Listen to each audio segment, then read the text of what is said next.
Hola, buenos días. Hay un famoso predicador, falleció hace ya tiempo, del siglo XIX, probablemente lo conozcan, Charles Spurgeon, llamado en los ambientes teológicos como el príncipe de los predicadores, uno de los hombres que ha influenciado más fuertemente en nuestra época, ¿no? con el mensaje del Evangelio, con la predicación. Él dijo esta frase muy cortica, dice: la iglesia es el lugar más preciado de la tierra. La repito, la iglesia es el lugar más preciado de la tierra. Para todos los que conocen y amamos al Señor Jesucristo, ningún lugar del mundo debería ser más apreciado, más deseado que la iglesia. Por muchas razones la iglesia debe ser ese lugar especial, pero principalmente porque Jesús amó a la iglesia y se entregó por ella. Dice Efesios 5, versículo 25, dice: así como Cristo amó a la iglesia y se entregó a sí mismo por ella. ¿Qué dice Jesús respecto de la iglesia? Ama a la iglesia. Tanto es el amor de Jesús por la iglesia que lo llevó a entregar su propia vida por la iglesia. Sigue la cita de Spurgeon: nada en el mundo es más amado por el corazón de Dios que su iglesia. Por tanto, siendo suyos, pertenezcamos a ella para que por nuestras oraciones, nuestras ofrendas y por nuestras labores podamos sustentarla y fortalecerla. La iglesia, cuando venimos a la Biblia, tiene que ser atesorada en nuestro corazón. Debemos amar la iglesia. Pero ¿qué sucede con estas verdades que encontramos en la Biblia y con las palabras de este predicador? La realidad del contexto actual es que la iglesia está llena de personas que en primer lugar no saben qué es la iglesia, ¿cierto? Muchos piensan que la iglesia es el edificio donde nos reunimos, ¿sí? O relacionan la iglesia con algo religioso, con una religión. La mayoría de las personas no conocen, no entienden qué es la iglesia y poco interés le prestan a la iglesia. Hoy vamos a entender mucho mejor la iglesia, una primera aproximación a la iglesia. Yo los invito a que vayamos a Mateo capítulo 16. Mateo capítulo 16, versículos 16 al 18, vamos a leer.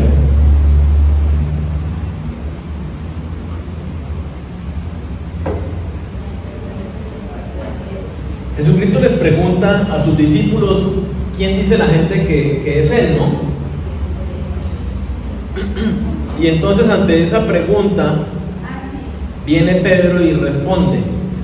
Versículo 16: respondiendo Simón Pedro dijo: tú eres el Cristo, el Hijo del Dios viviente. Entonces le respondió Jesús: bienaventurado eres, Simón, hijo de Jonás, porque no te lo reveló carne ni sangre, sino mi Padre que está en los cielos. Y yo también te digo que tú eres Pedro, y sobre esta roca edificaré mi iglesia, y las puertas del Hades no prevalecerán contra ella. Es un pasaje bien bonito.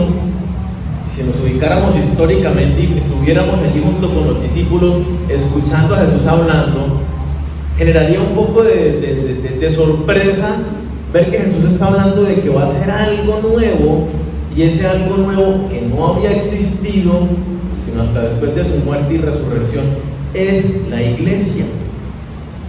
Si ustedes miran todo el Antiguo Testamento, la iglesia no existe, no aparece por ningún lado.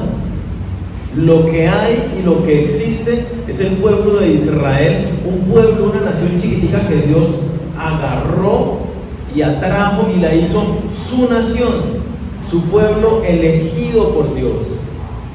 Y acompañó al pueblo de Israel, hizo milagros y prodigios. Al pueblo de Israel le dio promesas de un Cristo, de un Mesías Salvador al pueblo de Israel. Y entonces en este momento Jesucristo, lo voy a poner en palabras porque ya en el griego, que es donde originalmente está escrito, en el idioma originalmente escrito este pasaje, hay un juego de palabras, y si lo tradujéramos con el juego de palabras, Jesús le dice a Pedro: tú eres, ahí en el versículo 18, yo también te digo, tú eres una piedrita, y sobre esta roca, haciendo referencia a la declaración de Pedro de que Jesús era el Mesías esperado, el Cristo prometido, el Salvador del mundo, dice: tú eres una piedrita, y sobre esta piedra de fundamento edificaré mi iglesia. Eso es lo que el contexto está diciendo, hay un juego de palabras en el griego. ¿Qué está diciendo Jesús? Está revelando su plan. ¿Cuál es el plan? Establecer, fundar, edificar su iglesia.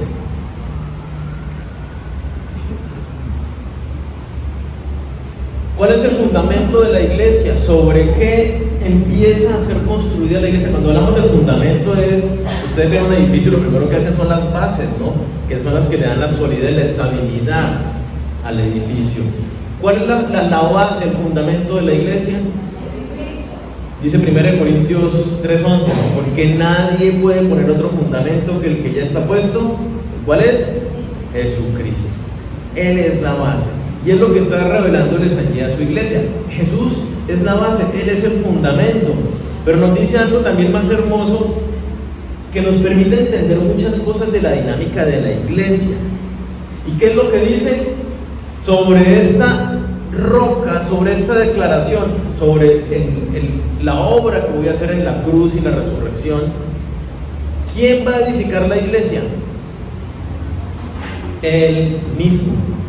Jesús mismo edifica la iglesia. Dice: sobre esta obra que yo voy a hacer, sobre mí mismo, yo voy a edificar la iglesia. ¿Qué parte tenemos nosotros? ¿Somos edificadores de la iglesia? Él es el arquitecto, Él es el fundamento, Él es el que nos usa a nosotros como instrumentos para ir haciendo, pero Él es el que hace la obra, Él es el que la lleva a cabo, y Él es el que la finaliza. Nosotros somos instrumentos en sus manos, ciertamente, en esta obra. Pero justamente cuando entendemos que Él es el que edifica su iglesia, nos lleva a descansar, nos lleva a orar. Porque no soy yo en mis fuerzas, no soy yo con mis habilidades, con mi estrategia, sino es Él, es el Señor mismo el que edifica su iglesia. ¿Qué más nos dice? Al final dice: y las puertas del Hades no podrán contra ella. Nos dice: oye, lo que yo estoy construyendo, y justamente nos da la seguridad, si Jesús es la roca y Él es el sobre el que se fundamenta, y Él es el que la edifica, no hay absolutamente nada que pueda destruir esa obra.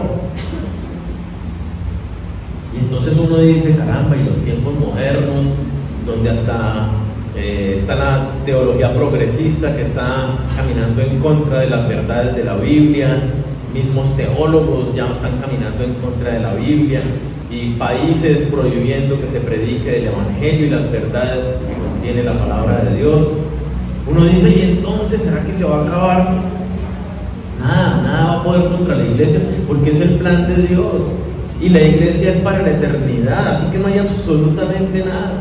No debemos tener ningún temor a que va a haber persecución, que va a haber dificultades, y tendremos que ejercitar nuestra fe en medio de gente que se va a oponer, que no le va a gustar y que nos va a poner nombres, etiquetas, porque no están de acuerdo con la verdad de Dios que nosotros vivimos. Pero nada va a poder contra la iglesia. Y eso nos muestra otra cosa: si la iglesia fuera obra de seres humanos, fácilmente puede ser destruida, pero como es obra de Dios, nada puede contra él. Entonces, cuando entendemos este panorama de que Jesucristo va a estableció su iglesia, ¿cierto? Y que nada ni nadie va a poder contra ella, que Él mismo es el que la edifica, que Él es... Claramente podemos nosotros entender que cuando estamos hablando aquí de la iglesia, habla de una iglesia universal, ¿sí? De una iglesia donde están metidas todas las personas que hemos creído en Jesucristo, ¿sí? Si avanzamos 2 capítulos más, vamos a Mateo 18, versículo 17. Vemos que Jesús, en el mismo contexto del mismo libro de Mateo, solo 2 capítulos más adelante, utiliza la misma palabra, pero le da un giro que nos permite entender mejor la iglesia. Dice Mateo 18, 17: si no los oye a ellos, dilo a la iglesia, y si no oyere a la iglesia, tenle por gentil y publicano. Esta frase que estamos tomando allí, no vamos a leer todo el contexto, pero yo se los explico. Está en medio del ejercicio de la disciplina por parte de un grupo, pongamos, reducido de cristianos que están exhortando a uno de ellos para que se arrepienta de sus pecados. Y entonces Jesús le dice: vea, si tal persona no se quiere arrepentir, hablándole usted primero en secreto, con algún testigo, animándole, díganlo a toda la iglesia. Y no estamos hablando de la iglesia universal, sino a qué se refiere ahora la misma palabra: a la iglesia local, a la congregación pequeña, donde somos conocidos, donde conocemos a Pepe, que es aquel hermano que no se quiere arrepentir, y como lo conocemos y le amamos entre todos nosotros, nos acercamos a él para reconvenirle y decirle: oiga, arrepiéntase, dé pasos efectivos de cambio. Ese es el contexto. Entonces vemos la misma palabra. La palabra original del griego es eclesia.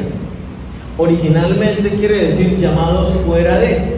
Ese llamados fuera de era para constituir una asamblea, que fue la palabra más comúnmente usada. Cuando se lee eclesia en el Nuevo Testamento, siempre quiere decir asamblea, reunión de personas. Esta misma palabra cualquier iglesia se utiliza en el contexto del Nuevo Testamento. La vemos cuando se reunían las personas, no necesariamente cristianas, cuando se reúnen a perseguir allá, a sacar a Pablo y a los demás discípulos, a sacarlos de las ciudades. El autor de Lucas, de Hechos, Lucas dice: y la asamblea se reunió para ir en contra de Pablo y Bernabé y Silas y sacarlos. Esa misma palabra, iglesia, asamblea, reunión de personas. Ahora bien, cuando entendemos que estamos hablando de la iglesia que Jesús fundó y estableció, estamos hablando de la asamblea, de la congregación de todas las personas, de todas las épocas, de todos los lugares que se han arrepentido y han depositado su fe en Jesucristo como su Señor y Salvador. Esa sería la definición de la iglesia a nivel universal.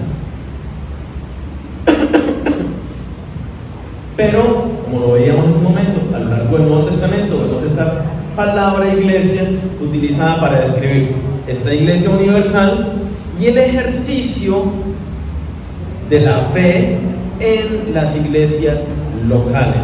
Vamos a entender esto mejor y vamos a ver en qué consiste entonces la iglesia universal, para que entendamos las implicaciones de ella. Iglesia universal, lo primero en nuestro pensamiento debe ser esto, ¿no? Cuando una persona, por la fe, viene a Jesucristo, ¿a cuál iglesia se une? En primera instancia, a la iglesia universal. Y les quiero contar mi caso. A mí me compartieron unas personas que no pertenecían a ninguna iglesia, estaban tal vez en búsqueda de una iglesia local, y me compartieron del Señor Jesucristo, y yo acepté a Jesús. Pero yo tenía algo en contra de las iglesias cristianas, por experiencias de mi vida. Entonces yo no quería reunirme en ninguna iglesia cristiana. ¿Qué pasó? El día en que yo acepté a Jesucristo, que rendí mi vida a Él, nací de nuevo, fui hecho partícipe de la familia de Dios y empecé a participar de la iglesia universal, pero no me congregué en ninguna iglesia local, porque como les digo, me caían mal los cristianos, era la verdad. Y entonces empecé a experimentar una relación con Dios en la intimidad de mi casa, en mi habitación, Espíritu Santo, Biblia y yo. Un encuentro hermoso durante un buen tiempo. En ese tiempo de pertenecer a la familia de Dios, el Señor me mostró lo que nosotros hemos entendido. Daniel, tú no puedes decir que eres hijo mío si no tienes la experiencia en medio de un cuerpo, en medio de una iglesia local. Así como tú tienes fe y la fe se ve, hay una evidencia de tu fe. Si eres parte de la iglesia universal como hijo de Dios, tienes que participar de una iglesia local como hijo de Dios. Y entonces así entendemos nosotros que funciona. Primero es la iglesia universal en el momento en que recibo a Cristo. Puede que ahí mismo lo reciba dentro de una iglesia local, de pronto al ser invitado, y ahí mismo se afirma dentro de esa iglesia local. Pero puede que sea un caso como el mío. Vamos a ver algunas características de la iglesia. Vamos a Efesios 3, del 3 al 6. La existencia de la iglesia hasta Jesucristo y los apóstoles era un misterio, era algo oculto, era algo que estaba en el plan de Dios desde el comienzo, pero no había sido revelado a nadie. Entonces, para los judíos, la iglesia es, ¿cómo así? ¿Esto de dónde sale? No está en las escrituras. Efesios 3, 3 al 6, miren lo que dice Pablo: que por revelación me fue declarado el misterio, como antes lo he escrito brevemente, leyendo lo cual podéis entender cuál sea mi conocimiento en el misterio de Cristo, misterio que en otras generaciones no se dio a conocer a los hijos de los hombres, como ahora es revelado a sus santos apóstoles y profetas por el Espíritu, que los gentiles, hago una pausa, los gentiles son todas aquellas personas que no son pueblo de Israel. Los que no son judíos somos los gentiles. Entonces, acordémonos, como decía, todas las promesas eran para el pueblo de Israel, y aquí está diciendo eso. Entonces, que los gentiles son coherederos y miembros del mismo cuerpo y copartícipes de la promesa en Cristo Jesús por medio del Evangelio. Era un misterio. Los profetas del Antiguo Testamento anunciaron detalles de la venida del Mesías, cosas que iban a suceder, su misma muerte, los padecimientos, su resurrección. Los profetas anunciaron el reino terrenal de Jesús, cómo iban a darse las cosas. Los profetas anunciaron la eternidad del pueblo de Dios en el reino de Dios. Pero nadie sospechaba que iba a haber como ese paréntesis. Esa era de la iglesia, era un misterio escondido. Pero como Jesús lo cuenta en el pasaje que leíamos, era el plan desde el comienzo. Su obra iba a ser el fundamento para construir la iglesia. Y sus promesas para el pueblo de Israel, ¿dónde eran? Dentro de la iglesia. Y los gentiles que no tenían promesas, ¿cómo iban a venir a Jesucristo? Dentro de la iglesia. Mira lo que dice: los gentiles, ahora he revelado este misterio, que los gentiles son coherederos y miembros del mismo cuerpo y copartícipes de la promesa en Cristo Jesús.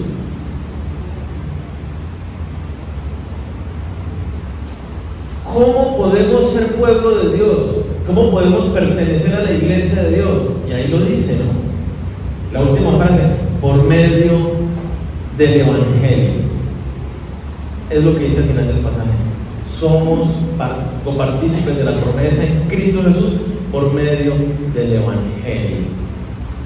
Dice Marcos 1, versículo 14 y 15: después que Juan fue encarcelado, Jesús vino a Galilea predicando ¿qué? El Evangelio del reino de Dios. La entrada al reino de Dios, el poder pertenecer a la iglesia de Dios, el ser hechos miembros de la familia de Dios, sucede única y exclusivamente por el conocimiento del mensaje del Evangelio. Bien lo dice 1 Corintios 2, ¿sí? A Dios le plació que la salvación viniera por la locura de la predicación del Evangelio. Dice Romanos 1:16: no me avergüenzo del Evangelio porque es poder de Dios para salvación. Es el mensaje del Evangelio donde radica el que cualquier persona pueda conocer genuinamente la obra de Jesús y venir en arrepentimiento y fe a Jesucristo. Entonces, ¿quiénes somos nosotros? Los agentes del Evangelio. ¿Entendemos la importancia de la predicación del Evangelio? Cuando hablamos de pertenecer a la iglesia universal, no estamos hablando de una religión, ¿no?, que se llama así, la iglesia universal. Y ustedes la buscan en internet y aparece la estrella de David de los judíos y la cruz cristiana y musulmán, y aparece un poco de símbolos. No estamos hablando de esa. Cuando en teología se habla de la iglesia universal, es esta que estamos hablando. Todos los cristianos de todas las épocas, en todos los lugares, desde Jesús hasta su segunda venida. Si una persona no escucha el mensaje del Evangelio, no tiene oportunidad de venir al reino de los cielos. Entendámoslo, esto es sumamente importante. Cada uno de nosotros que conocemos estas verdades, si amamos a los seres que Dios ha puesto a nuestro lado, llámese hermanos, esposos, hijos, papás, tíos, compañeros de trabajo, compañeros de estudio, si hay algún afecto por ellos, necesitamos compartirles el mensaje del Evangelio. No decirles, ore para que Dios le ayude. Eso no es el mensaje del Evangelio. Está bien, hay que hacerlo. Y no es compartirle un versiculito, simplemente una promesa de bendición. Está bien hacerlo, pero eso no es compartir el mensaje del Evangelio. Necesitamos ser muy puntuales, precisos en el mensaje que vamos a predicar. Otro aspecto importante de la iglesia: ¿quién es la cabeza de la iglesia? Algunos piensan que son los pastores. Efesios 1, versículo 22 y 23 dice: sometió todas las cosas bajo los pies de Cristo, y a Cristo mismo lo dio a la iglesia como cabeza de todo. Pues la iglesia es el cuerpo de Cristo, de quien ella recibe su plenitud, ya que Cristo es quien lleva todas las cosas a su plenitud. ¿Quién es la cabeza entonces? Jesús es la cabeza de la iglesia. Jesús es el buen pastor.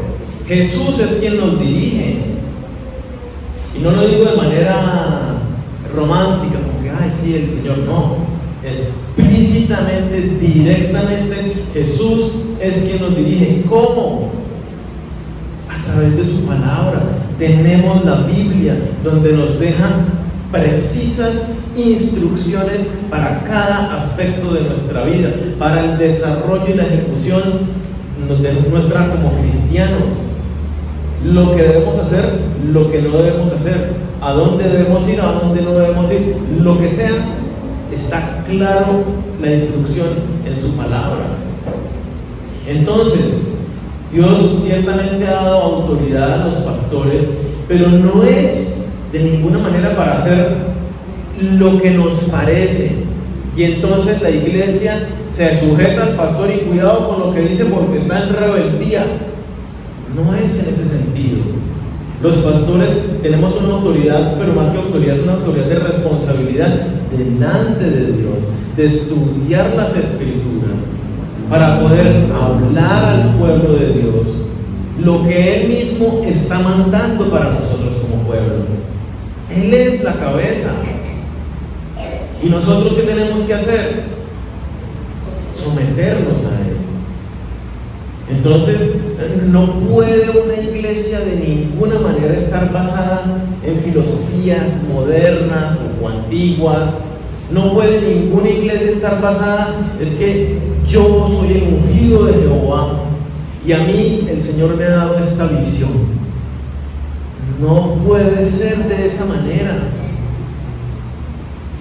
Todo, el Espíritu Santo, Dios no se contradice, no va por fuera de su palabra. Cielo y tierra pasarán, pero mi palabra no pasará. Dios cumple su palabra. ¿Nosotros qué tenemos que hacer? Estudiar la Biblia, ser humildes para aceptar la verdad de Dios en su palabra, ser esforzados en someternos para obedecer las verdades de Dios. Entonces, es Él. Mira algo también muy bonito que dice: Él es la cabeza y nosotros ¿qué somos? La iglesia es el cuerpo de Cristo. Jesús murió, pero resucitó. ¿Dónde vive Jesucristo? En nosotros, en la iglesia. Primera de Corintios 3:16 dice, hablando de la congregación de la iglesia, dice: ¿no sabéis que vosotros, la iglesia, la asamblea, son el templo de Dios y que el Espíritu de Dios habita en medio de ustedes? Ese pasaje no habla del individuo, habla de la iglesia. Y entonces nosotros somos el cuerpo visible de Cristo hoy día en la tierra. Por eso dice la palabra, somos embajadores, los representamos a Él, no solo como individuos, sino como iglesia local. Por eso la palabra, cuando habla de la iglesia local, habla de miembros, los unos de los otros, como un cuerpo que se mueve organizadamente, articuladamente, para cumplir los propósitos de Dios. ¿Qué más? Otra característica importante. Las promesas hechas a Israel son para la iglesia. Vamos a Efesios 2, versículo 12, vamos a ir leyendo hasta el 21.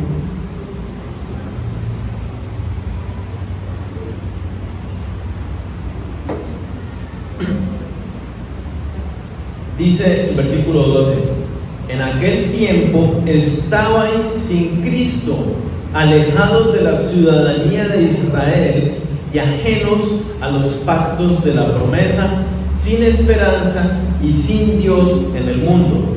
Pero ahora en Cristo Jesús, vosotros que en otro tiempo estaban lejos, habéis sido hechos cercanos por la sangre de Cristo. Miren que plantea la realidad del mundo, ¿no? Nuestra realidad antes de Cristo, y es las personas sin Cristo. Y pongámosle que hasta la venida de Jesús, el pueblo de Israel era el único que tenía esas promesas de salvación. Todos los demás ahí lo dice, no tenían las promesas de un Salvador, no tenían esperanza, estaban sin Dios. ¿Cuántos dioses hay? Dios es uno solo, el eterno, el todopoderoso, el creador del universo. Los otros dioses mencionados históricamente en los libros y en la misma Biblia son inventados por los seres humanos. Son dioses, como lo dicen, hechos de talla, hechos de artífices. Pero Dios, el Dios de las Escrituras, Jehová, Él se presentó y dijo: yo soy, no hay como yo. Nosotros, los seres humanos, dice la descripción, sin Cristo estamos sin Dios, sin promesas, sin esperanza, sin oportunidad. Pero ¿qué sucede por medio de Jesucristo? Las promesas hechas al pueblo de Israel son promesas que se aplican a nosotros. Hay gente que yo escucho que dice, ay no, es que, mire que eso ahí dice, es para Israel, solamente para el pueblo de Israel. Pero cuando nosotros vemos, y lo vamos a seguir leyendo en este mismo pasaje, dice que ustedes, que no eran pueblo de Dios, ahora han sido hechos pueblo de Dios. Somos el pueblo de Dios. Tanto Israel, el pueblo escogido por Dios, como nosotros los gentiles, somos pueblo de Dios exclusivamente por la fe en Jesucristo. Y entonces nos unimos. Cuando vayan a las Escrituras entonces y vean promesas en el Antiguo Testamento hechas para el pueblo de Israel, entendamos entonces que son palabra para nosotros, el pueblo de Dios, la iglesia universal, porque por medio de la sangre de Jesucristo fuimos comprados y fuimos hechos sus hijos. Miren lo que continúa diciendo, versículo 14: porque Él, Jesús, es nuestra paz, que de ambos pueblos, está hablando judíos y gentiles, de ambos pueblos hizo uno, derribando la pared intermedia de separación, aboliendo en su carne las enemistades, aboliendo la ley de los mandamientos expresados en ordenanzas, para crear en sí mismo de los dos un solo y nuevo hombre, haciendo la paz. Póngale cuidado, versículo 16: y mediante la cruz reconciliar con Dios a ambos en un solo cuerpo, matando en ella las enemistades. Y vino y anunció las buenas nuevas de paz a vosotros que estabais lejos y a los que estaban cerca, porque por medio de él los unos y los otros tenemos entrada por un mismo espíritu al Padre. Antes de la venida de Jesucristo estaban los judíos por un lado y los gentiles por otro lado. Los judíos siempre fueron muy separados de los demás.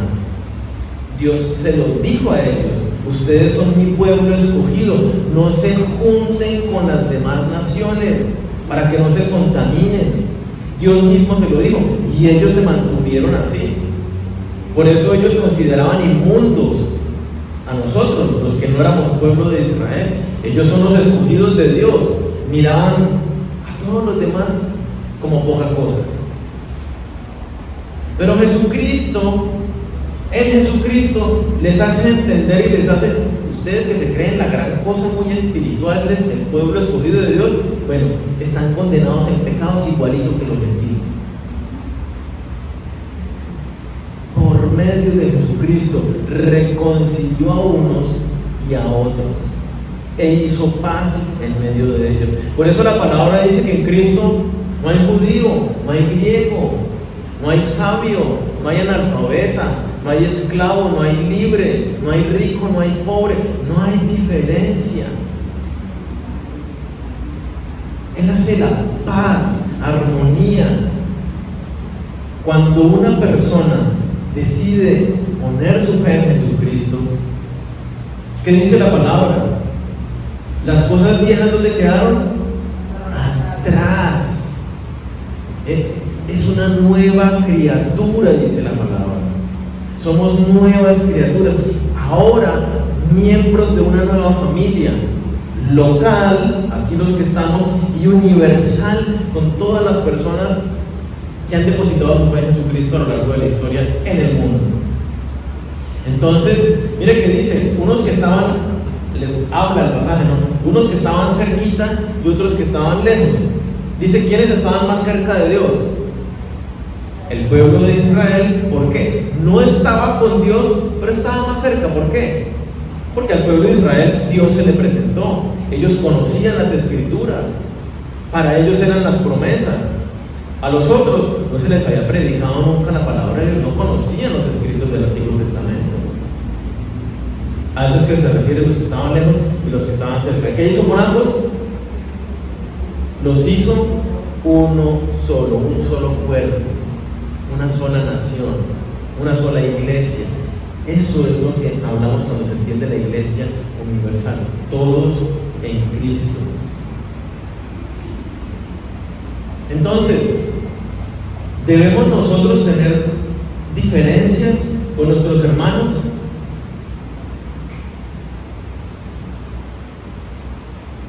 ¿Pelearnos con nuestros hermanos? Ahora bien,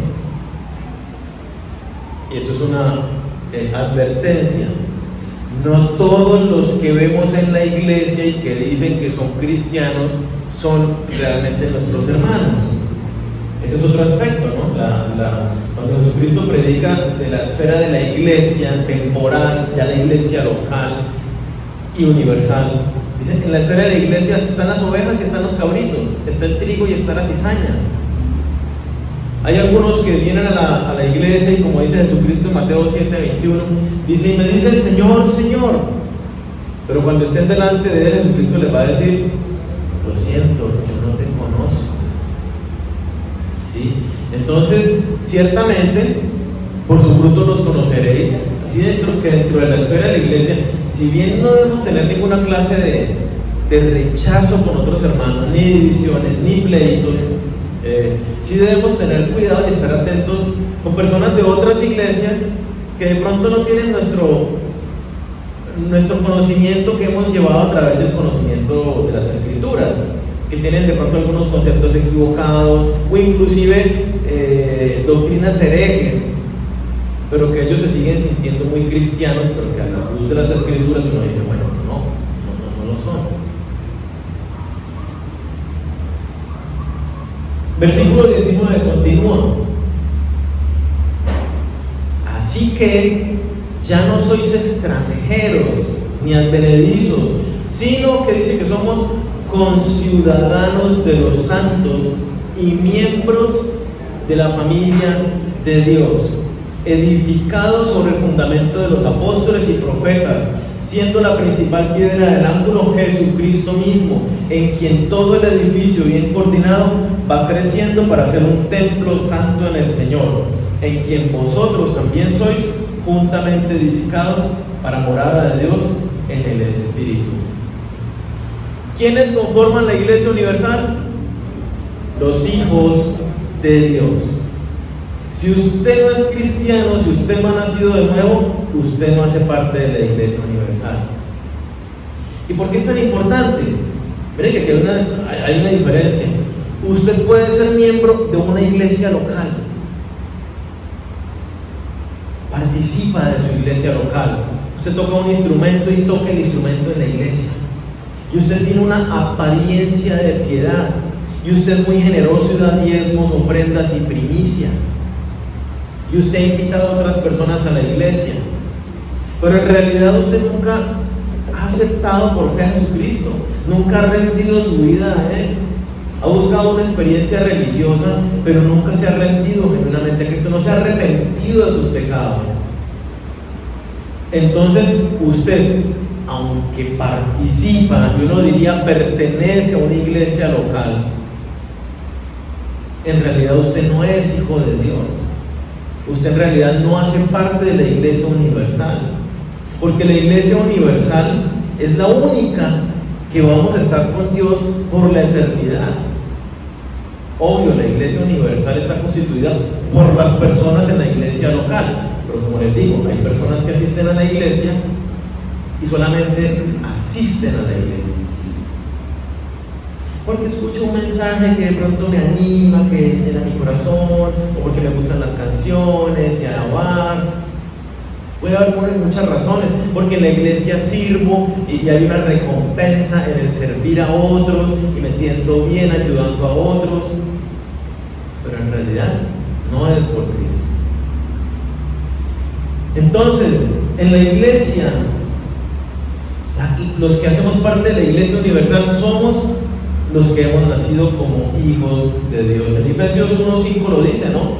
Por su amor nos había destinado a ser adoptados como hijos suyos por medio de Jesucristo. Y esto es algo muy lindo que tenemos que entender.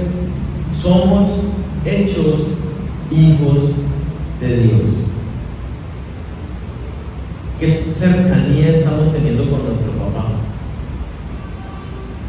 ¿qué tanto estamos disponiéndonos para Él? Si somos hermanos entre nosotros, ¿qué tan dispuestos estamos para nuestros hermanos?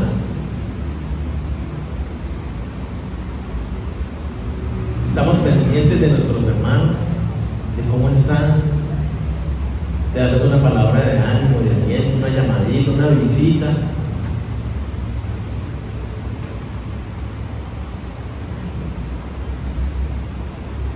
Ahora bien, dice ahí mismo el versículo que leíamos el 20, edificados sobre el fundamento de los apóstoles y profetas. ¿Sobre qué somos edificados nosotros?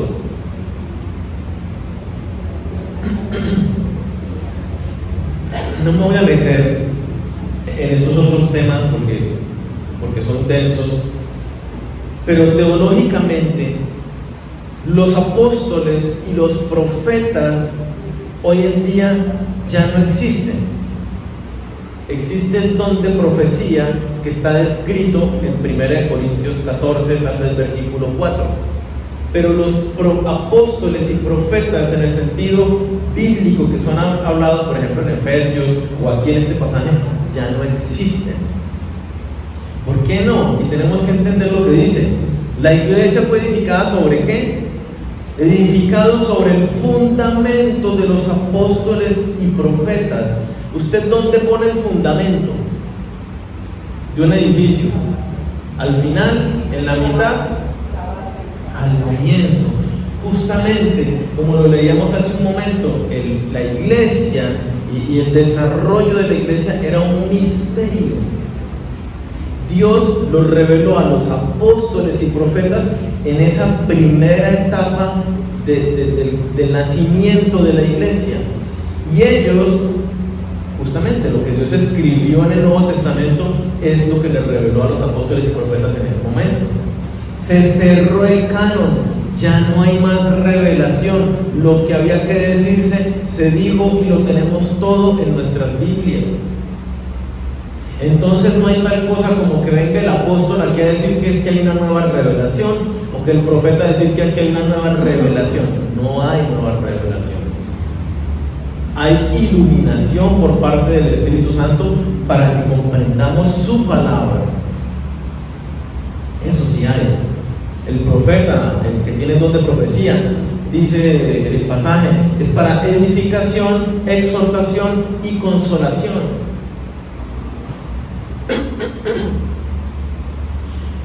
Entonces, nosotros, la iglesia de Dios, en cabeza de Jesucristo, somos edificados ¿en base a qué? No es en nuestros cuentos, en nuestras historias, en nuestro parecer, en nuevas revelaciones, sino en la palabra hablada por Jesucristo y los apóstoles, y que está escrita. Por eso lo dice Pedro, tenemos la palabra profética segura, está allí escrita en la Biblia, con testigos de los que caminaron con Jesús. Entonces, una vez más, nosotros, la iglesia, tanto local como universal, ¿dónde tenemos puesta la mirada? En la palabra de Dios, Jesucristo como la roca fundamental.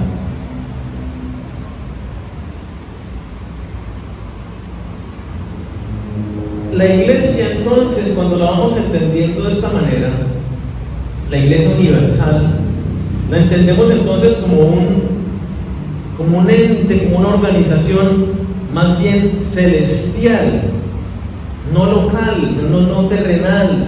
Vamos por favor a 1 Tesalonicenses 4, versículos 16 y 17.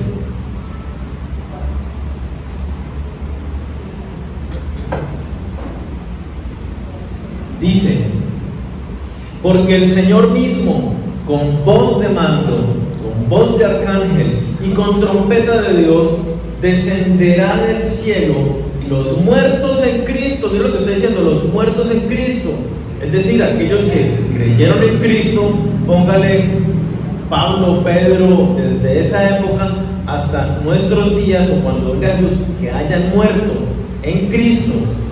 Ellos están hablando, los muertos en Cristo resucitarán primero, y luego nosotros, los cristianos que hemos puesto nuestra fe en Cristo, que estamos vivos, los que hayamos quedado, dice, seremos arrebatados juntamente con ellos en las nubes para recibir al Señor en el aire, y así estaremos siempre con el Señor. La Iglesia Universal no está reunida aún. La Iglesia Universal tiene una esfera espiritual, celestial, y estaremos congregados, tendremos esa asamblea cuando Cristo vuelva por nosotros. Cristo viene por nosotros. Dice Apocalipsis 7:9, hablando de esta misma reunión, dice: y después de esto miré, y aquí una gran multitud, la cual nadie podía contar, de todas las naciones y tribus y pueblos y lenguas, que estaban delante del trono y en la presencia del Cordero, vestidos de ropas blancas, con palmas en las manos.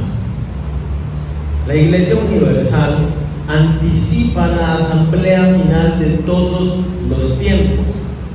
Estaremos congregados al final y por la eternidad, todos los cristianos de todas las épocas. Ahí se va, digamos, a materializar la Iglesia Universal.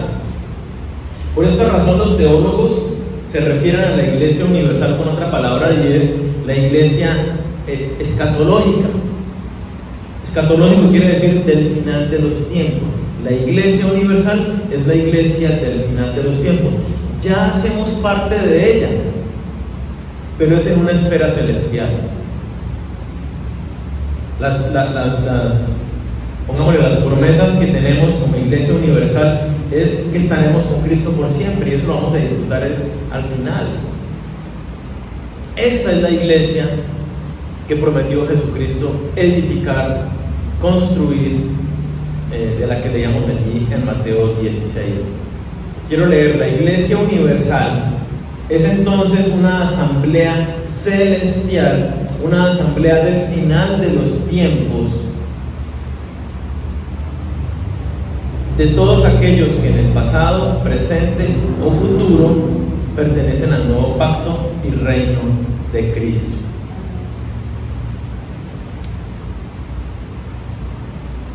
Sucede algo, y es que si estamos entendiendo bien la Iglesia Universal, tiene una esfera temporal. ¿Y dónde se lleva a cabo esa esfera temporal de la Iglesia Universal? ¿Dónde creen? En las iglesias locales. La Iglesia Universal se materializa a través de la iglesia local. No se puede, y entendamos esto, no se puede pertenecer a la Iglesia Universal sin ser parte de una iglesia local.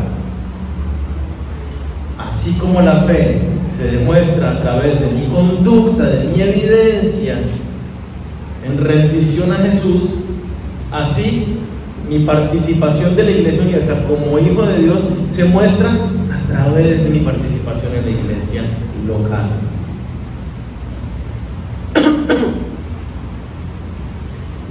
Para resumir, quiero leer esto: para resumir esta relación de Iglesia Universal e Iglesia local. La Iglesia Universal crea iglesias locales, mientras que las iglesias locales prueban, dan evidencia, muestran, incluso protegen la Iglesia Universal. ¿Sí quedó claro? Lo leo nuevamente. La Iglesia Universal crea iglesias locales, mientras que las iglesias locales prueban, dan evidencia, muestran, incluso protegen a la Iglesia Universal. Cuando vemos el Nuevo Testamento, a lo largo de todos los libros del Nuevo Testamento, Dios da instrucciones para su iglesia, Dios da instrucciones a su pueblo, a sus hijos. ¿Y cuáles son las instrucciones? Ustedes ven a lo largo de cuando nació la iglesia, allí en Hechos capítulo 2, ¿qué dice que hacía la iglesia? Se congregaba, se reunía en las casas y en el templo. Todos los días se reunían. Vemos a lo largo del desarrollo, cada primer día de la semana, es decir, los domingos, se reunían las iglesias del Señor a adorar, a estudiar la palabra. Dios en las Escrituras nos describe muy claro el ejercicio de nuestra fe en medio de las comunidades locales, ¿no? Haciéndonos miembros los unos de los otros. Y en este orden de ideas es que el autor de Hebreos dice, leámoslo por favor, ya con esto vamos cerrando, Hebreos 10, versículos 24 y 25.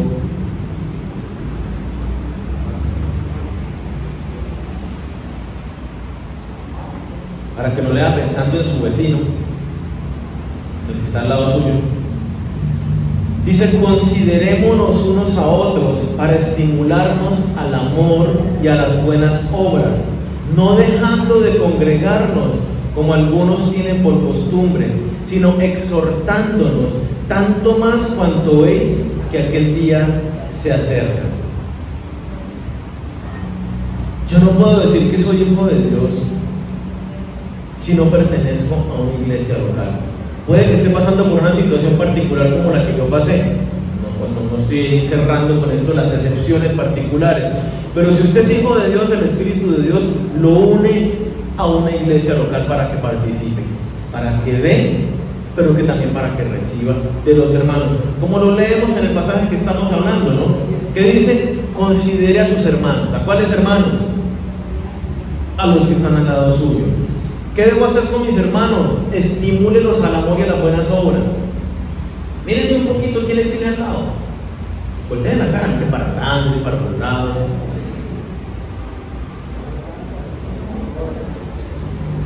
A ellos es que usted debe estimular, a ellos es que debe amar, de ellos es que debe tener consideración y decir, caramba, voy a orar por esta persona. ¿Qué más dice allí? Ve, no dejen de congregarse. Si usted ve que su amigo no lo ve la próxima semana, y le habrá pasado a jalarle las orejas. Dice exhortándonos.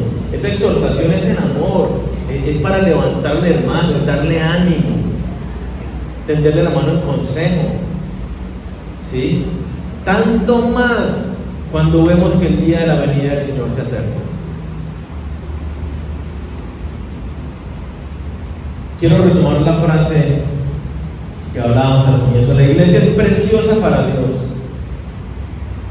Jesús amó a su iglesia, tanto que se entregó por ella. Si nosotros hemos sido comprados por ese mismo precio, si nosotros amamos a nuestro Señor, ¿cómo no vamos a amar la iglesia del Señor? La frase de Spurgeon, el lugar más apreciado de la iglesia. La iglesia es el lugar más apreciado, más preciado de la tierra. No existe entonces un cristiano que no pertenezca a una iglesia local.